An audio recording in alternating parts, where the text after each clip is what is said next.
I want to tell you a little story, and I'll try to make it as short and to the point as I can.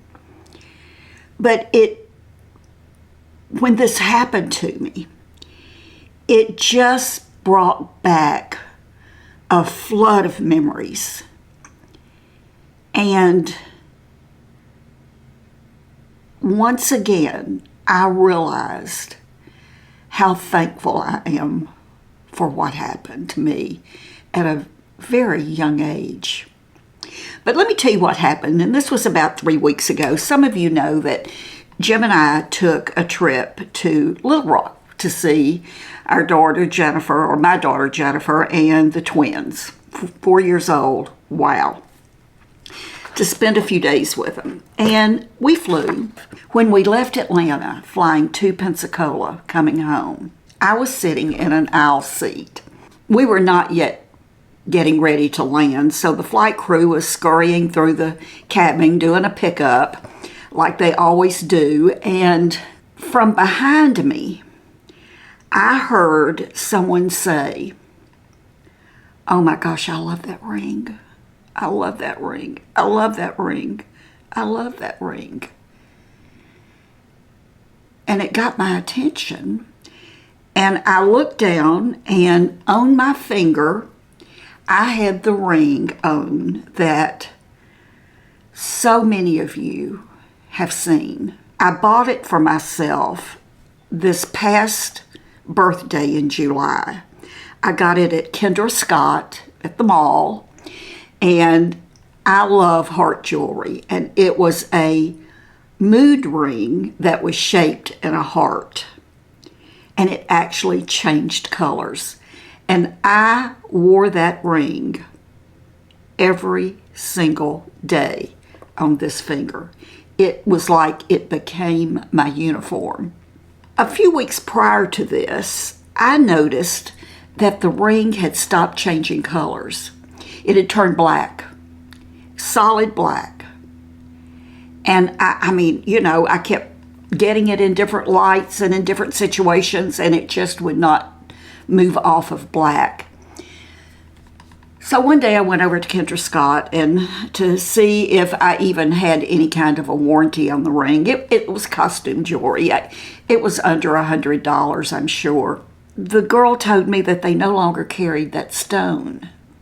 She could put a different stone in the ring, but they no longer carried that mood ring stone, or that mood stone, I guess. And I said, well, you know, and she told me that they would just refund my money if I didn't want a different color. But I said, you know, I'm sort of getting used to this. And I told her that I was sort of getting to the point where I liked it. Maybe that was a good thing. And she said, well, why don't you wear it a while longer? And if you want to do something about it, if you want to exchange it or just get your money back, come back in. We'll handle it for you. And really, the more I wore that black heart ring, the better I liked it. I think I liked it better than the mood ring when it was changing colors. So, what was going on was the flight attendant behind me was talking about that ring. And when she was saying, "I love that ring, I love that ring," I sort of turned around because I didn't know for sure if she was talking about the ring I had on this finger, because this was, my right hand was the armrest on the aisle. But she was right here by then, and she said, "Where did you get that ring?" And I sort of laughed and gave her a short version of the story. And she said, "I collect hearts, heart jewelry, and I absolutely love that ring." And I said, without thinking, I did not even have to think about it. I said, "What size ring do you wear?" And she said, "A 6. And I said, and I thought, and I knew that ring was a 6. And I took the ring off and I handed it to her. And she said, "Oh, I love it. I love it." And I said, "It's yours." And she's going, "No, are you sure?" I said, "I'm positive. Wear it in good health." And she reached down to hug me. And I said, "What is your name?" And she said, "Tracy." And I said, "Tracy, 62 years ago, I was a stewardess for Delta." And she literally fell down to her knees on the floor beside my chair. And she said, "Oh my gosh, that's awesome."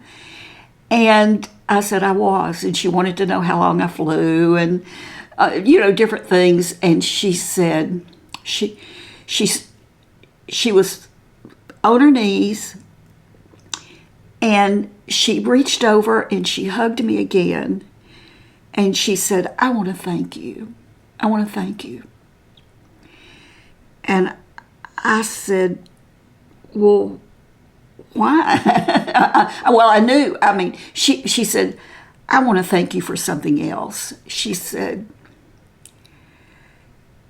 "I want to thank you for paving the way for me to have this job today." And I said, "Well, thank you, Tracy." And she said, "When you started flying as a stewardess for Delta, I wouldn't have been hired. I couldn't have been hired." She was black. And she was so right.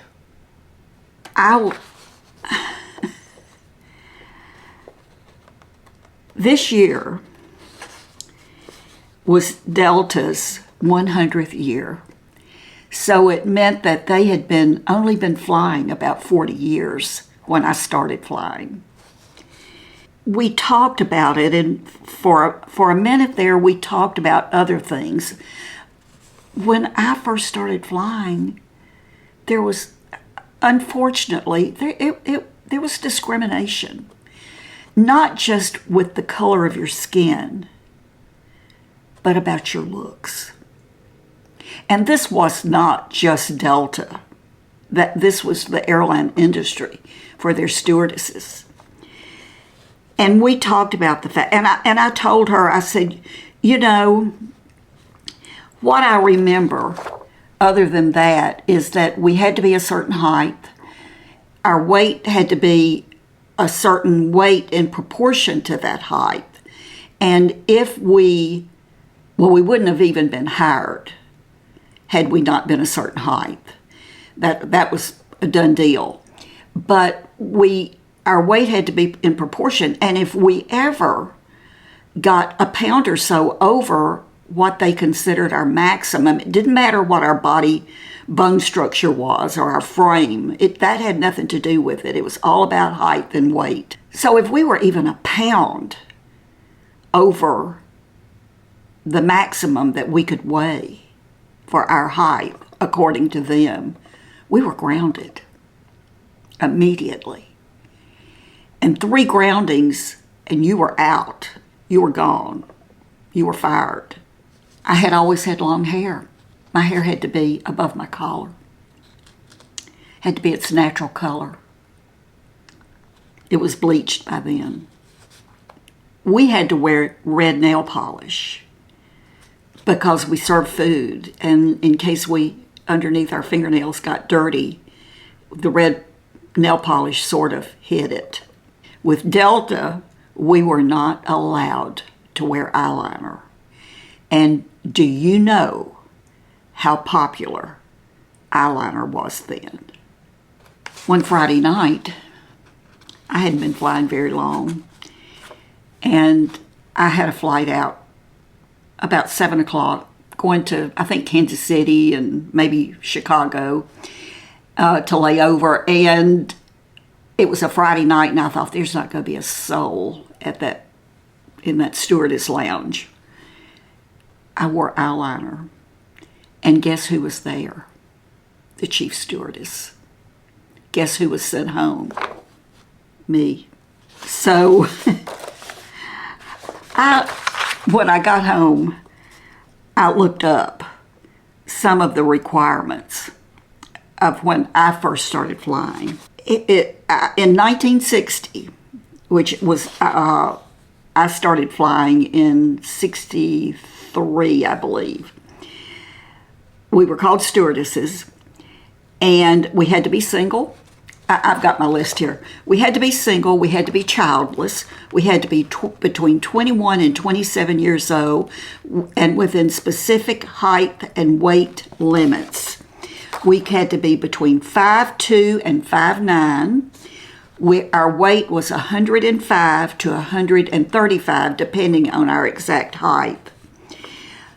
Other requirements included having a high moral character, a superior background, which often translated, it says, to being white and Christian, and there was a mandatory retirement age of 32. Changed, huh? I flew for almost 10 years. And actually, the reason I quit flying was because I was based in Memphis, and Delta decided to close that base, and I was extremely senior. I'd been flying so long that I was flying what was called turnarounds. I would fly to New Orleans and back every day.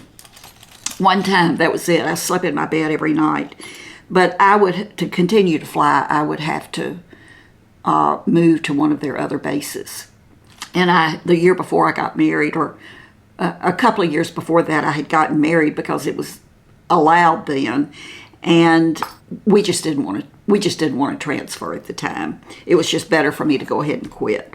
But it's so sad. It is so sad that Tracy, because of the color of her skin, couldn't fly back then. So I have this little box, and I have had this box forever. It's a bracelet box. These are my most treasured pieces of jewelry from my past. And I'm not going to show you everything that's in here, but everything has a huge, huge, huge meaning. And I'm pulling out 3 things that I want to show you. And these have changed so much over the years. And the uniforms, these were my very first wings. And I tell you what, I'm going to hold the box up so that maybe, well, I don't know. I'll try to get a better picture of them and show you. But those were my original wings when I started flying. And I think this little pin, I think this may have been 5 years, or I won this for something. I don't really remember, but I wore it every day on my uniform. And then this was the pin that went on my hat. I do still have my very first hat. I'll show a better picture of these here somewhere. And what I'm going to do also, because I don't have any actual pictures of me on my computer of when I flew.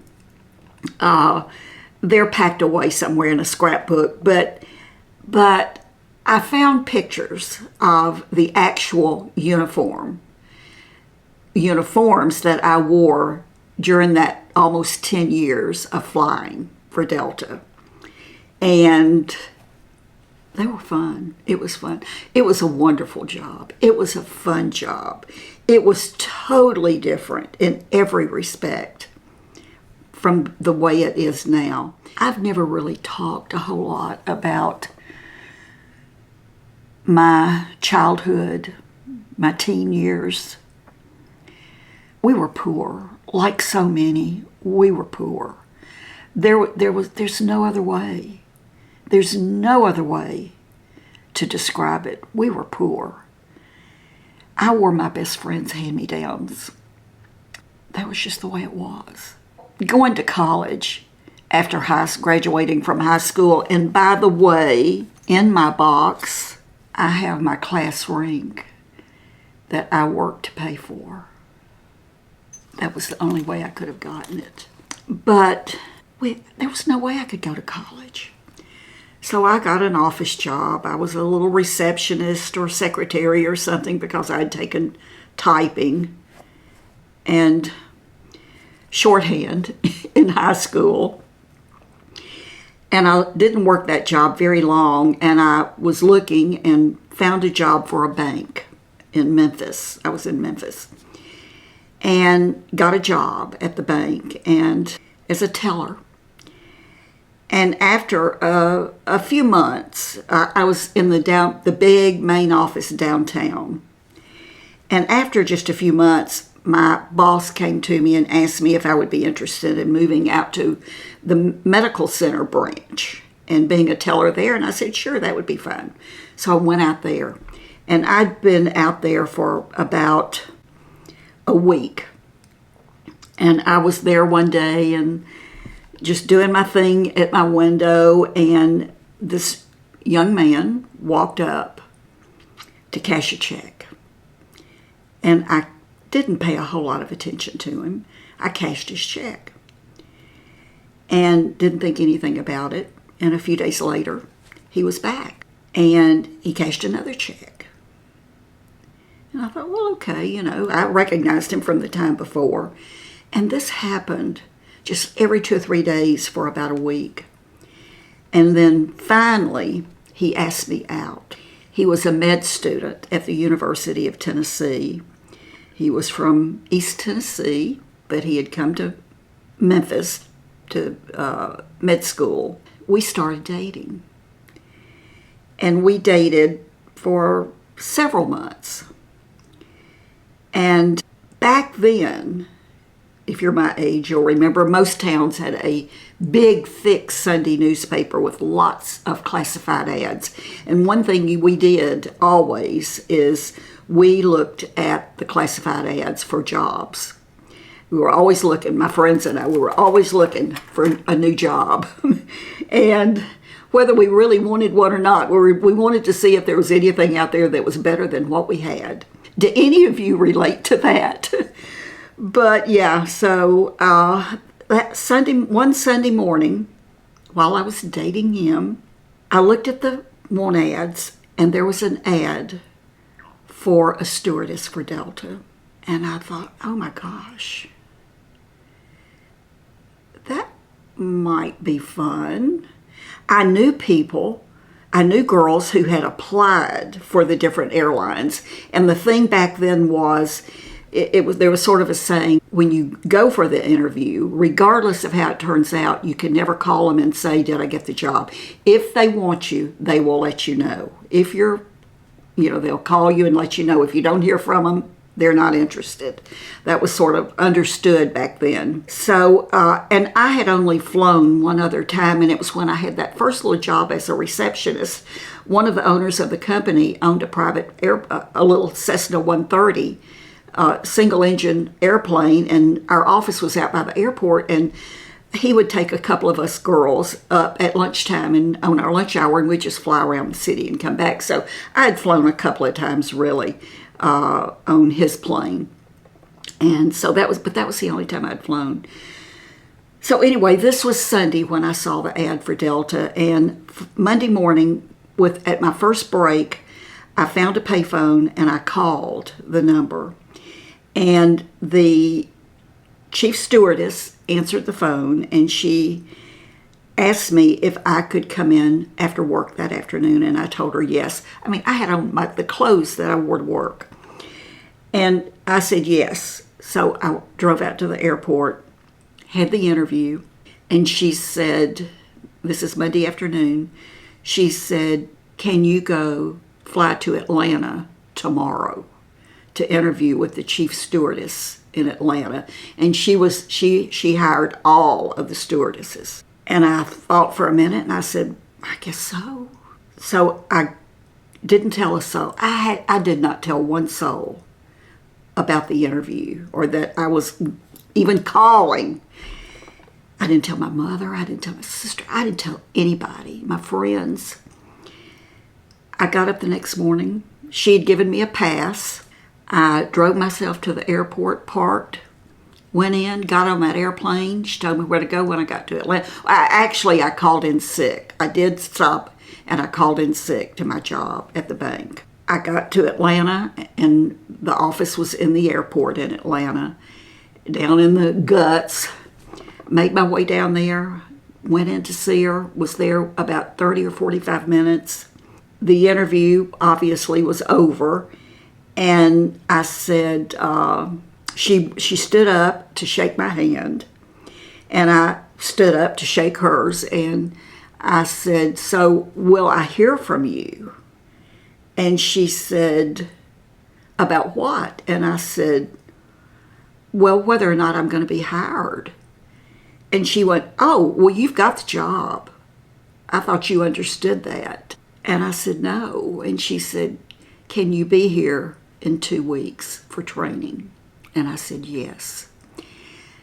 And I remember being on that DC-8 in first class, flying back to Memphis, thinking, what in the world have I done? And of course, when I got home, I started telling my parents and everybody else what I was doing, gave my notice. Obviously broke up with the med student. After the training, I came back. I wanted to come back to Memphis if I could and be based there because there was a base, and that was my home.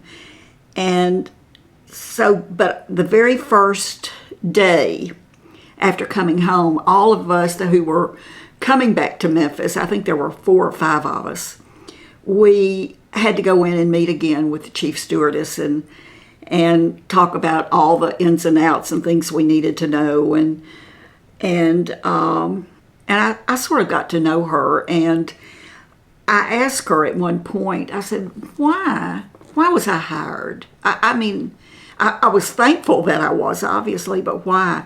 And she said, Patti, I've been dating a doctor for 10 years, and he won't marry me. That's all I could see for you. You said you were dating a med student, and I had to do something to get you away from him. I didn't want you going through what I've been through. Can you believe that? But anyway, it was life-changing. It was life-changing. Every job I've had since then, every single resume that I have submitted since I quit flying, I made sure and I put that I had been a stewardess for Delta. The person I was interviewing with every time would take my resume and go, oh, you flew for Delta. Tell me about it. When? Well, that's all they wanted to talk about was I flew for Delta. I was a stewardess. There was some fascination with that, I guess.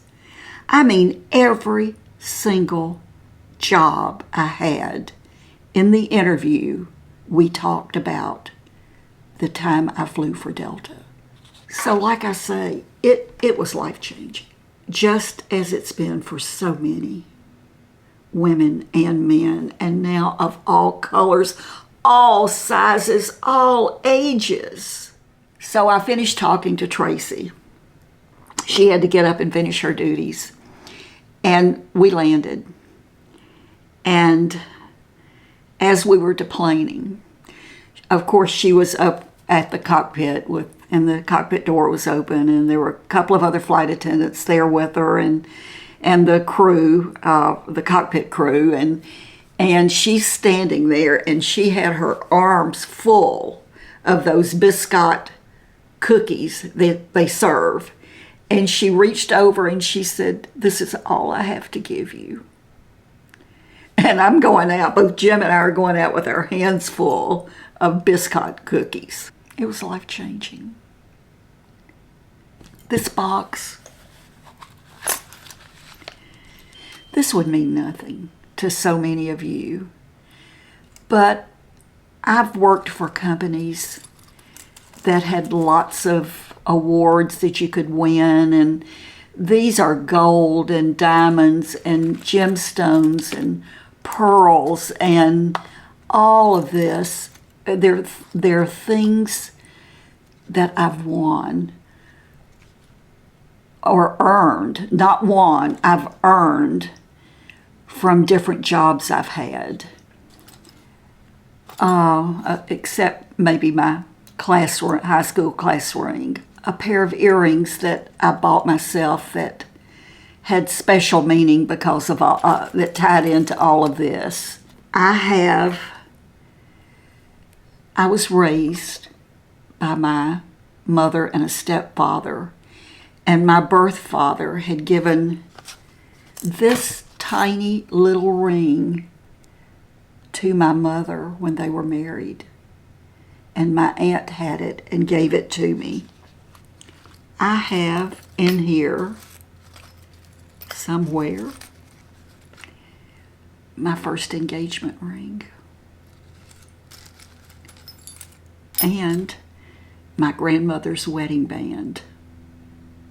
This is all memories, and almost everything in this little box is a result of this happening.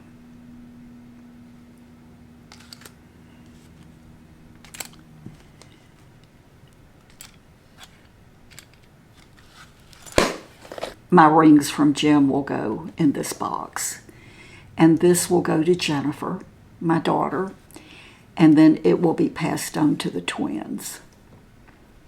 And from there, I don't know. But if this is all that is ever left of me, of my belongings, this is the most meaningful, and this is the most precious.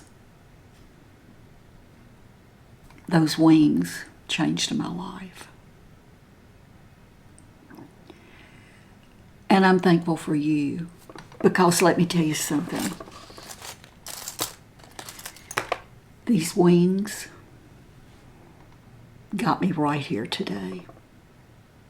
Right here. Many of you, I'm sure, when you read the little description at some point in my box, in my description box, you saw that I flew, that I was a stewardess. And maybe that got your attention. And you said, I'm going to watch her. Thank you. Thank you. Thank each and every one of you for being a part of my channel. I hope you know how important you are to me. I have a lot of comments about you're 82 and you're doing this. And it's because of you. I think if I weren't doing this, I'm not really sure what I would be doing.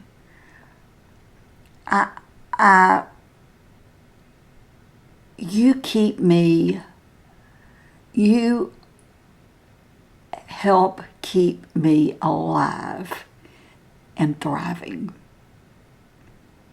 Keep me on my toes, and I thank you. I hope you have a thankful, peaceful holiday, and I hope you'll be kind. Be kind to yourself so that you can be kind to others, and know that I love you, and I'll see you soon. Bye-bye.